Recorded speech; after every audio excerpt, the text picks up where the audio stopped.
Assalamualaikum warahmatullahi wabarakatuh. Perkenalkan, saya Nofis Daningrum, perwakilan dari kelompok 1. Di sini saya akan mempresentasikan tentang konsep penyakit diare. Sebelum saya mulai, saya akan membacakan anggota dari kelompok 1.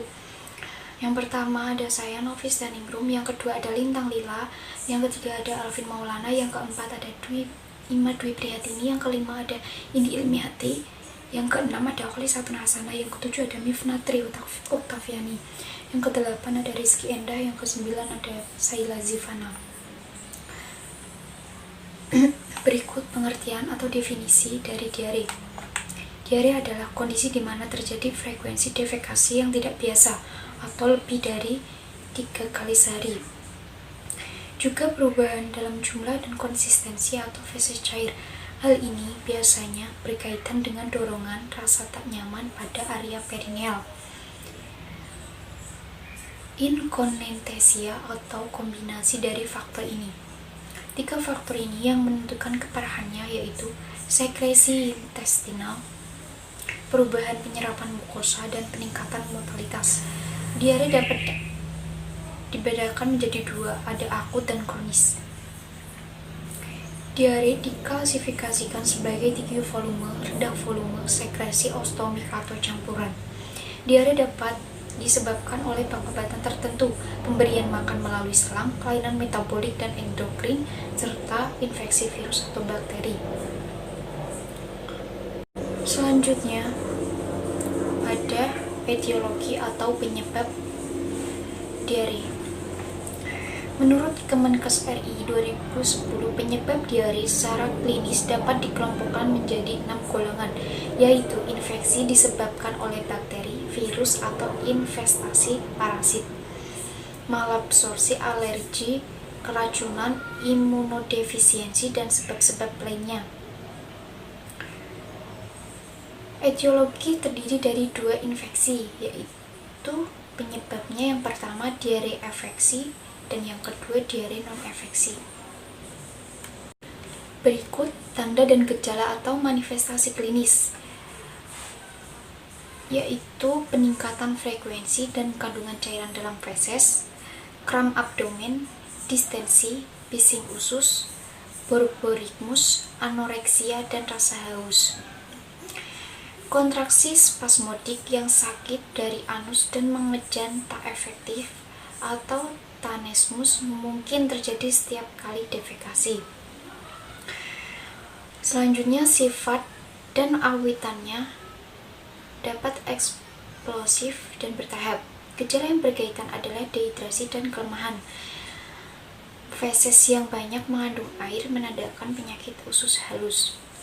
Selanjutnya ada patofisiologi.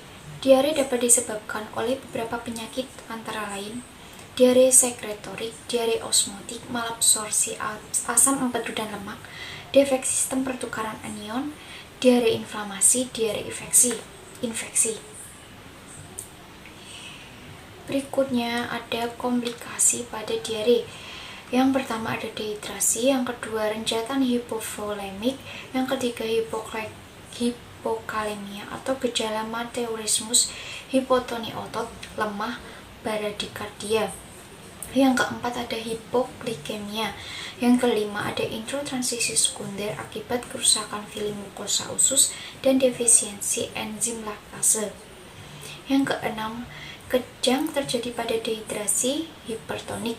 Yang ketujuh, malnutrisi energi protein akibat muntah dan diare jika lama atau kronik.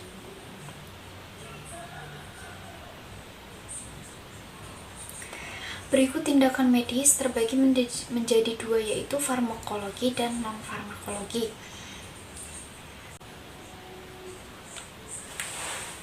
Data pengkajian berdasarkan teori.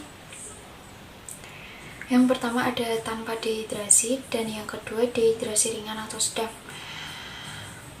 Yang tanpa dehidrasi, yang pertama keadaan umum baik sadar. Yang kedua mata normal, air mata ada, mulut dan lidah basah, rasa haus, minum biasa tidak haus, turgor kulit kembali cepat. Hasil pemeriksaan tanpa dehidrasi.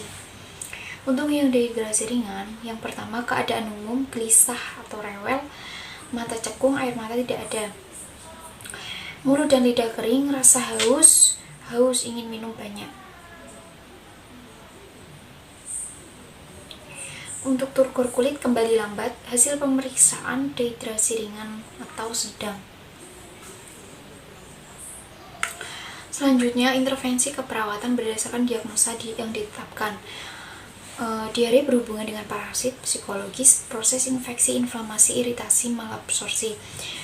Kekurangan volume cairan berhubungan dengan kehilangan cairan aktif, kegagalan mekanisme regulasi, ketidakseimbangan nutrisi, kurang dari kebutuhan tubuh, kerusakan integritas kulit, disfungsi motilitas gastrointestinal, dan gangguan rasa nyaman. Untuk kesimpulannya, diare adalah buang air besar atau BAB yang tidak normal atau 100-200 cc per jam tinja. Berbentuk tinja cair disertai lendir atau darah atau lendir saja. Frekuensi lebih dari 3 kali. Perlu penanganan tepat untuk mencegah diare. Mencegah diare bisa dilakukan dengan mengusahakan lingkungan yang bersih dan sehat. Contohnya seperti usahakan untuk selalu mencuci tangan sebelum menyentuh makanan. Usahakan pula menjaga kebersihan alat-alat makan. Sebaiknya juga menjaga air yang diminum memenuhi kebutuhan sanitasi standar di lingkungan tempat tinggal. Air yang dimasak benar-benar mendidih, bersih, dan tidak berbau, tidak berwarna, dan tidak berasa. Sekian penjelasan dari kelompok 1. Bila ada kekurangan atau kesalahan kata, kami mohon maaf sebesar-besarnya. Sekian dan terima kasih. Wassalamualaikum warahmatullahi wabarakatuh.